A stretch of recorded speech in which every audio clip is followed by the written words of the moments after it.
नंद नंदन सुदर्शन सिंह चक्र। नित्य नूतन नंद नंदन अंतर को हो जाने दो, नव नव भव्य भाव भास्वर निर्मल उज्ज्वल त्वन्मय आविरा विभर्व चिन्मय यशोदा तनय।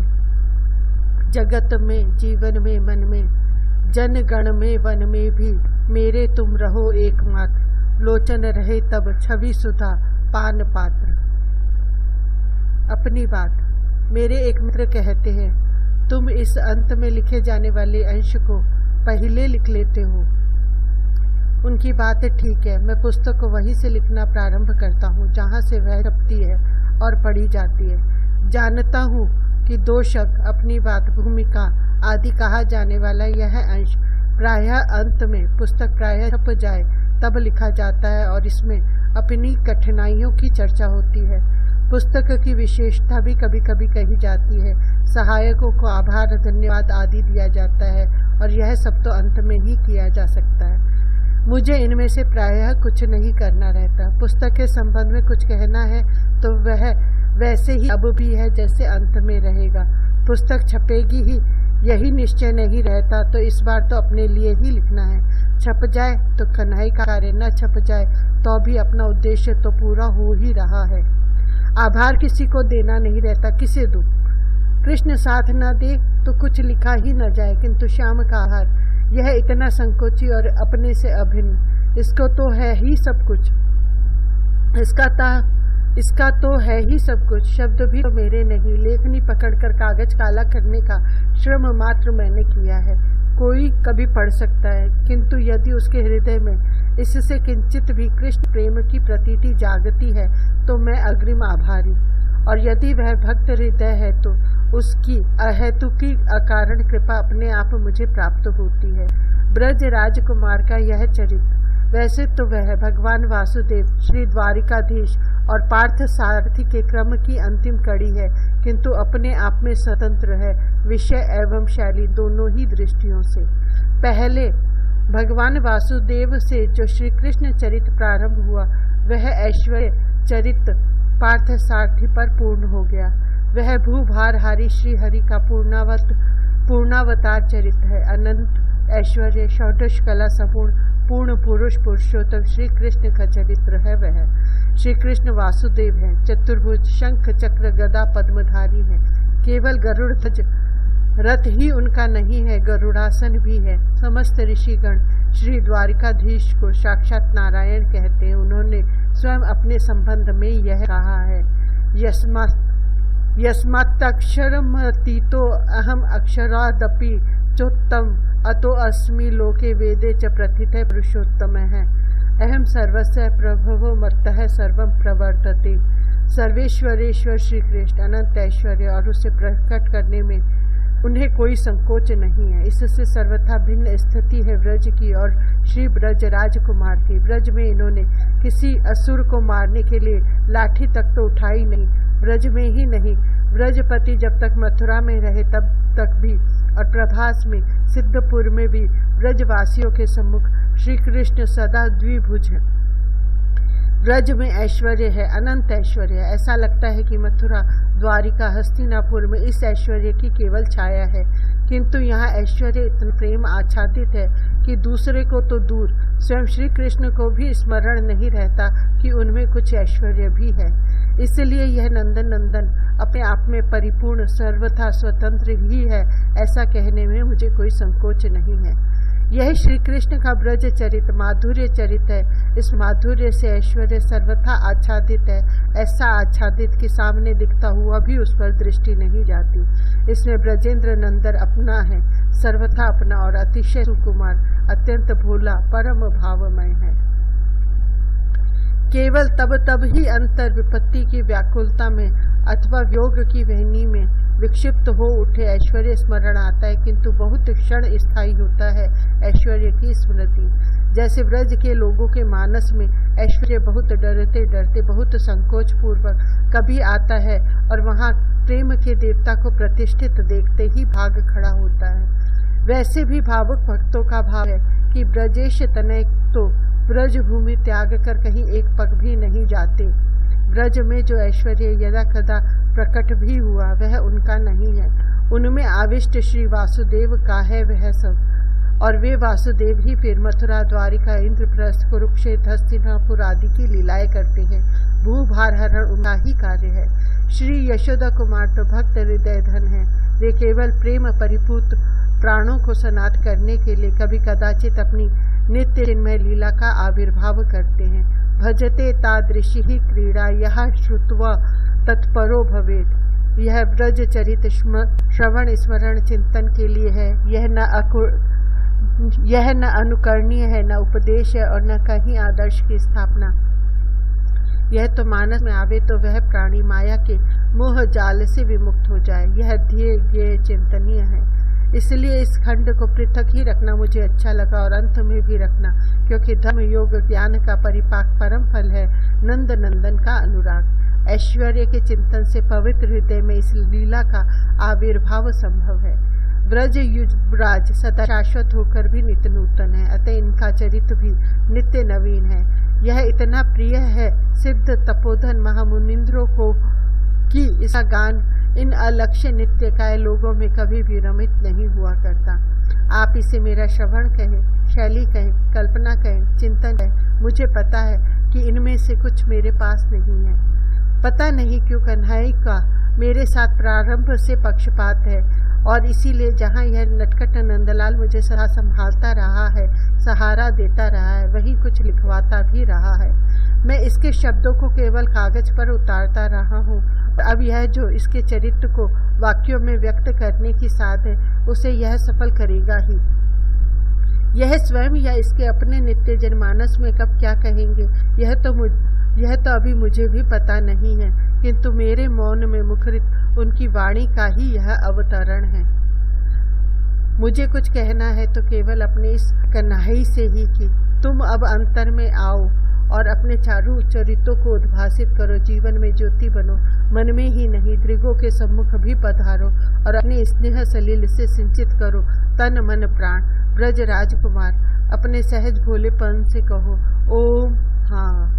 अब यदि सौभाग्य से इसके पाठक भी हैं तो आप श्याम से तादात्म्य मानकर ओम कहें या मेरी प्रार्थना में स्वतंत्र समझकर इसे दोहरावे, दोनों में आप स्वाधीन।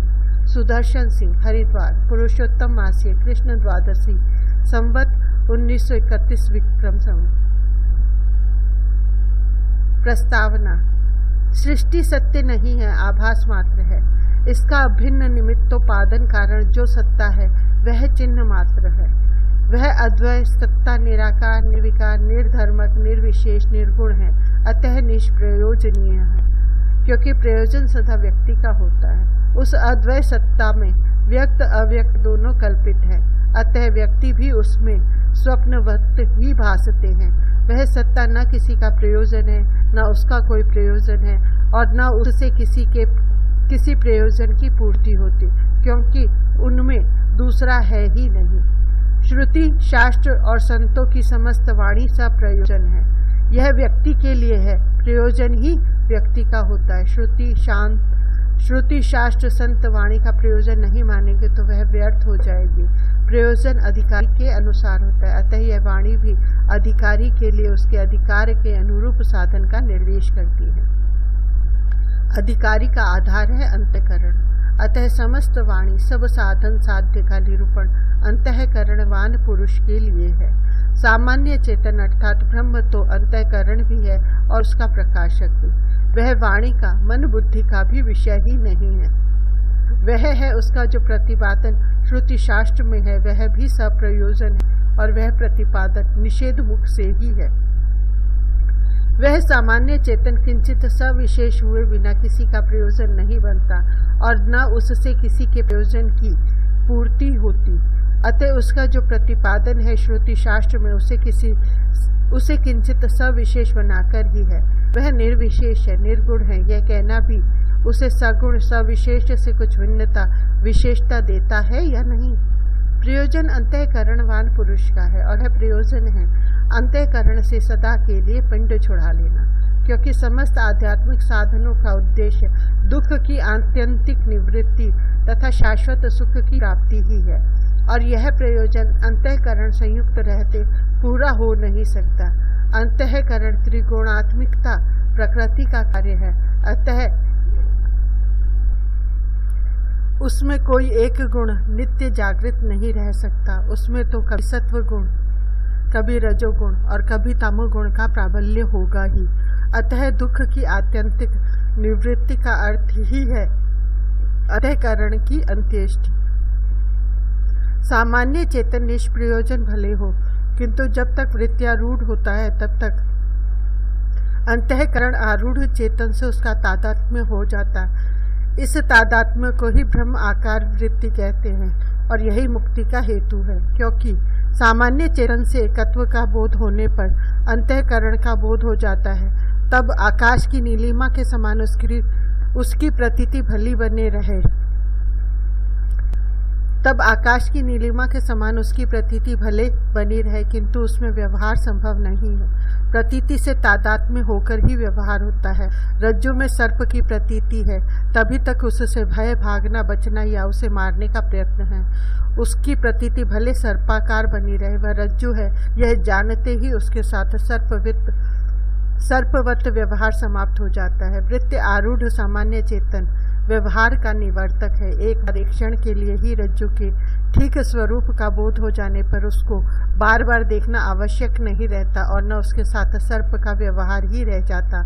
ऐसे ही अंतःकरण का बोध हो जाने पर उसके साथ व्यवहार नहीं रह जाता, और अंतःकरण बिना चेतन के तादात्म्य के कोई वस्तु नहीं है कि वह स्वयं सक्रिय रहेगा। जैसे गगन की नीलिमा स्वयं कुछ कर नहीं सकती।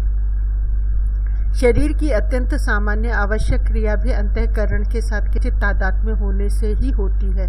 इसलिए सप्तम भूमिका में उनकी भी निवृत्ति मानते हैं। यह असंभव है कि अंतःकरण का बोध भी हो जाए और वह राग, द्वेष आदि सब लिए सक्रिय भी रहे। अतः जहाँ भी ऐसा होता है, अद्वैत तत्व बोध का केवल बौद्धिक विलास है, और वह किसी को मुक्त नहीं करता, क्योंकि सामान्य चेतन में बंधन था ही नहीं, और जिसमें बंधन था वह अंतःकरण से तादात्म्य तोड़कर बंधन मुक्त हुआ नहीं। तादात्म्य टूट गया होता तो आभास मात्र अंतःकरण में सक्रियता समाप्त हो जाती। यह चेतन का वृत्त्यारूढ़ होना क्या है? यह एक कल्पित स्थिति है। जैसे स्वप्न का रोग स्वप्न की ही औषधि से मिटता है, वैसे ही सृष्टि की कल्पना के कारण जो अंतःकरण की कल्पना करके उससे कल्पित रूप से तादात्म्यपन्न हो गया है, वह उस कल्पित अंतःकरण की कल्पित वृत्ति में कल्पित ब्रह्म की कल्पना करके इस तादात्म्य से मुक्त होता है। ब्रह्म कल्पन का विषय कभी बनता नहीं, अतः वृत्ति में आया ब्रह्म कल्पित ही होता है, किंतु यह कल्पित ब्रह्म आकार वृत्ति सकल अनर्थ की निवर्तिका है। श्रुति, शास्त्र, संतवाणी मात्र सब प्रयोजन है। यह प्रयोजन सृष्टि में, संसार में है, और सप्राण मानव के लिए है, शरीरधारी के लिए है। इस स्तर पर सृष्टि, शरीर, संसार, इस सब को सत्य मानकर ही साधक को चलना पड़ता है, अन्यथा प्रयोजन पूर्ति पश्चात तो जैसे शरीर तथा संसार का बाद होता है, शास्त्र का भी बाद हो जाता है। इस शरीर एवं संसार को सत्य मानकर ही हम अनंत काल से व्यवहार कर रहे हैं।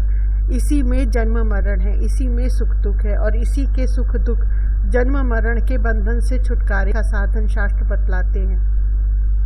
अब सामान्य चेतन को छोड़ दें तो इस संसार में दो चेतन और स्पष्ट हैं। एक शरीर में, अंतःकरण में अभिमान करने वाला जीव चेतन, यही जन्म मरण के बंधन में पड़ा है। यही सुख दुख का भोक्ता है और इसी का साधन करके मुक्त होना है। कार्यकरण कर्तृत्व हेतु प्रकृति रुच्यते, पुरुषः सुख दुःखानां भोक्तृत्वे हेतु रुच्यते। पुरुषः प्रकृतस्थो ही भोक्ते, प्रकृतिर्जान गुणान्, कारणं गुणासंगो अस्य सद्यो निजन्मसु, उपद्रष्टानुमंता च भर्ता भोक्ता महेश्वर, परमात्मेति चाप्युक्तो देह अस्मिन् पुरुषः परः। इस सृष्टि का संचालक एक चेतन है, वह सृष्टि में व्यापक रहता भी इससे परे है, और इस शरीर में अंतःकरण में ही वह अंतर्यामी रूप से स्थित है। वह महेश्वर उपद्रष्टा है, अनुमंता है, वस्तुतः वही भर्ता और भोक्ता भी है। वह अंतर्यामी अंतःकरण में होकर भी केवल उपद्रष्टा है। वह अंतःकरण का मुख्य दृष्टा नहीं है और अंतःकरण में तादात्म्यापन्न होकर भी कर्ता भी नहीं बना है। कर्ता तो है प्रकृति। अंतःकरण और बहिकरण इंद्रियां दोनों प्रकृति के कार्य हैं। अतः इंद्रियों से या मन से जो कुछ होता है सब कार्य प्रकृति के गुणों से ही होता है। प्रकृते क्रियमाणानि गुणः कर्माणि सर्वशः अहंकार विमूढ़ात्मा कर्ता हमिति मन्यते।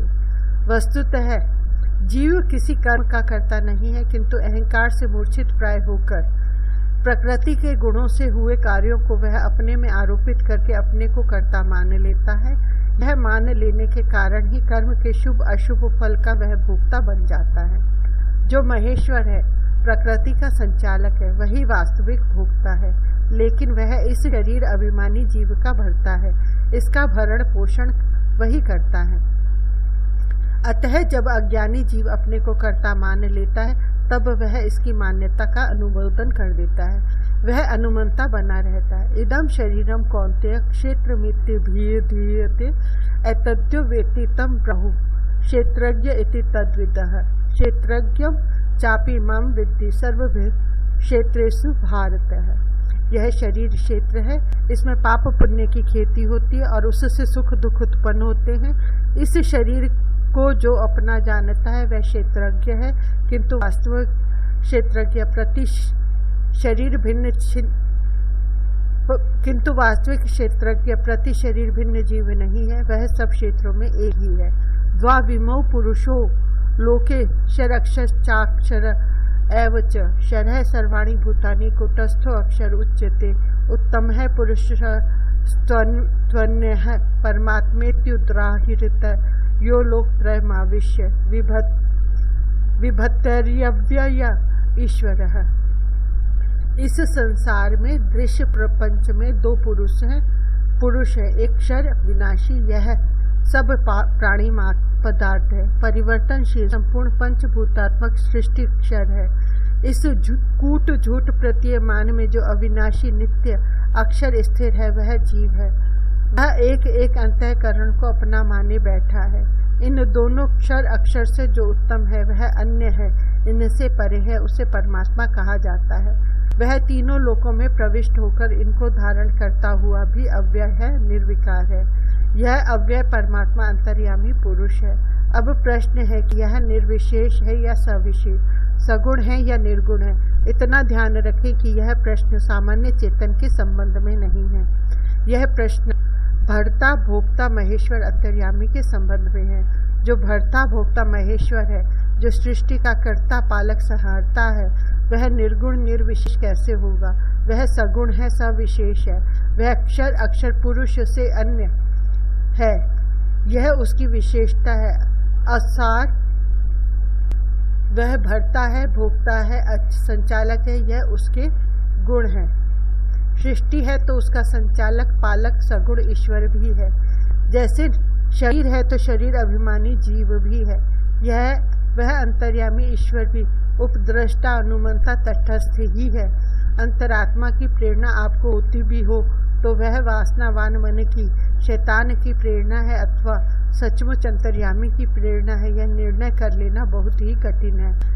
यह अंतर्यामी भी निर्गुण निर्विशेष बना रहता है जब तक आप उसकी ओर नहीं देखते। अविदितो देवो नैनम पुनंती निरुक्त यास। जो इस अंतर्यामी को नहीं जानता उसे यह पवित्र नहीं करता।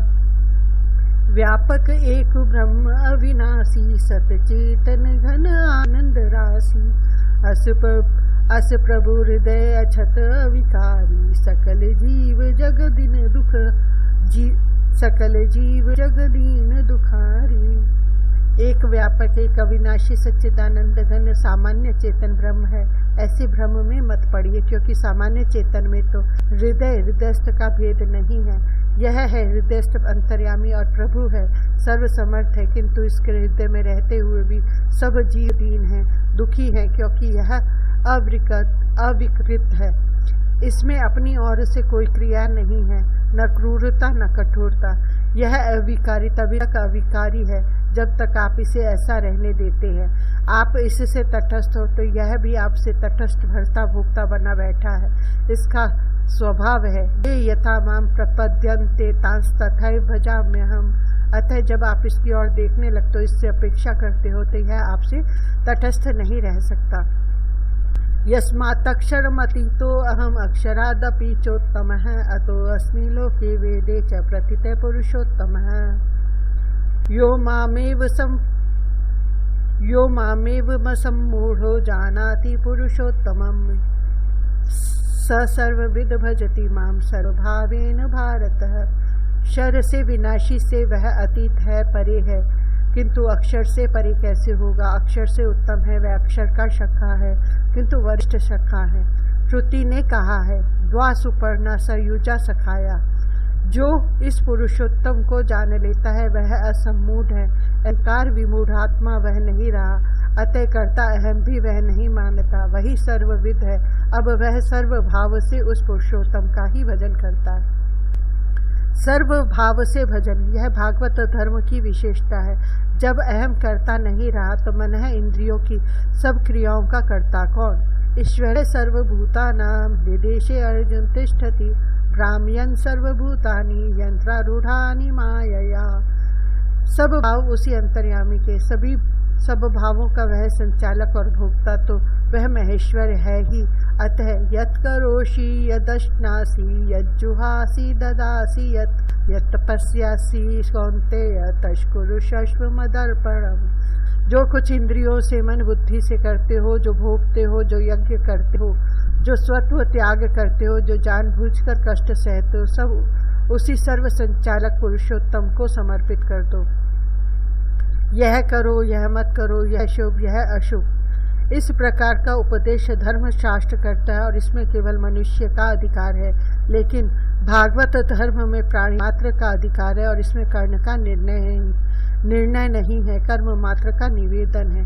यत् कृतं यत् करिष्यामि तत्सर्वं न मया कृतं त्वया कृतं त्वं फलभुक् त्वमेव मधुसूदन। यह जो अंतर्यामी पुरुषोत्तम है, सर्व संचालक, सर्वलोक महेश्वर, यह सर्व समर्थ, निखिल दिव्य गुणैक धाम, अनंत करुणा वरुणालय, सविशेष सगुण, इसके संकल्प से सृष्टि कोटि कोटि ब्रह्मांड मूर्त होते हैं और अपने संकल्प से यह साकार नहीं हो सकता। ऐसा सोचना कितनी समझदारी होगी। यद्ध द्विया तउगाय विभायन्ति ततुद्वपुः प्रणय से सदनुग्रहाय। जिस भाव को आप समर्पित करते हो उसको वह स्वीकार करके आपके लिए वैसा ही बन जाता है। यह तो बना हुआ कल्पित रूप हुआ। एक वेदांती परिचित ने कहा, मैंने उनसे कहा, हानि क्या हो? हानि क्या है? कल्पित ब्रह्म आकार वृत्ति बनने पर जो कुछ होता है, कल्पित सगुण साकार में भी अंतःकरण में आने पर वही हो सकता है। कम से कम इतना तो आपको स्वीकार करना ही चाहिए। जैसे शरीर पृथ्वी, जल, अग्नि, वायु और आकाश से बना है तो इन पर ही आश्रित है, इनसे ही पोषण पाता है। इनमें से एक को भी छोड़कर शरीर नहीं रह सकता। ऐसे ही अंतःकरण में स्थित जीव ईश्वर का अंश है या नहीं, तब ईश्वर आश्रित रहे बिना और कोई उपाय है उसके लिए? उसकी कोई स्वतंत्र शक्ति सामर्थ्य है? यह स्वतंत्र शक्ति सामर्थ्य मानकर ही अपने तो वह कर्ता स्मृति निबद्धते की अवस्था को प्राप्त हुआ। अतः साधन चाहे कोई भी हो, सब में ही ईश्वर की अनुकंपा अनिवार्य रूप से अपेक्षित मानी गई है। सब में चरम स्थिति को साधन साध्य नहीं माना जाता है। यह साधक मात्र पर भले ही उनका साधन कुछ भी हो, अनुकंपा करने वाले जो अंतर्यामी पुरुषोत्तम है वही प्राणों का प्राण, आत्मा की आत्मा अवतीर्ण होता है, इस धरा पर अपने को अभिव्यक्त करता है। वह जो अंतःकरण में आ सकता है वह बाहर भी साकार होने में समर्थ है और अंतःकरण में जो उसकी श्री मूर्ति आती है सदा मन है कल्पित ही तो होगी। जिसने भी देखा हो, शास्त्र के उस वर्णन के आधार पर हम कल्पना ही तो करेंगे, किंतु कृष्ण की यह कल्पना सामान्य नहीं होती। कृष्ण कभी किसी रूप में साधारण नहीं होते। सकृत यदंग प्रतिमांत रहिता मनोमयी भाव गतिम ददौ गतिम। श्री सुखदेव जी कहते हैं कि केवल एक बार कृष्ण की मन कल्पित मूर्ति भी अंतर में आ जाए तो वह भागवती गति दे देता है। सच्चिदानंद कल्पना में आकर कल्पित माया के अनादि विस्तार को सदा के लिए समाप्त कर देता है। यही तो श्रुति शास्त्र प्रतिपादित शाश्वत सत्य है। सगुण सर्वेश्वर अनंत करुणा वरुणालय प्रेमेक मूर्ति प्रेम परवश अपने को आविर्भूत करता है। वह आता तो है अपने वास्तविक रूप में, किंतु हमारे लिए वह अग्राह्य है। अतः हम अपनी कल्पना के पात्र में उस अनंत रस सिंधु को पात्र के अनुसार भरते हैं। यह हमारी विवशता है। श्री कृष्ण का स्मरण चिंतन तथा उसकी लीला के वर्णन में शास्त्र की महर्षियों की मेरी भी यह विवशता ही है कि वे सच्चिदानंद घन न मन के विषय बनते न वाणी के, उनमें मन वाणी का प्रवेश नहीं है। कृष्ण में न वही त्वमात्मान अखिलात्म नाम जगद्दिताय सो अपत्रय देहि वाद भाति मायया।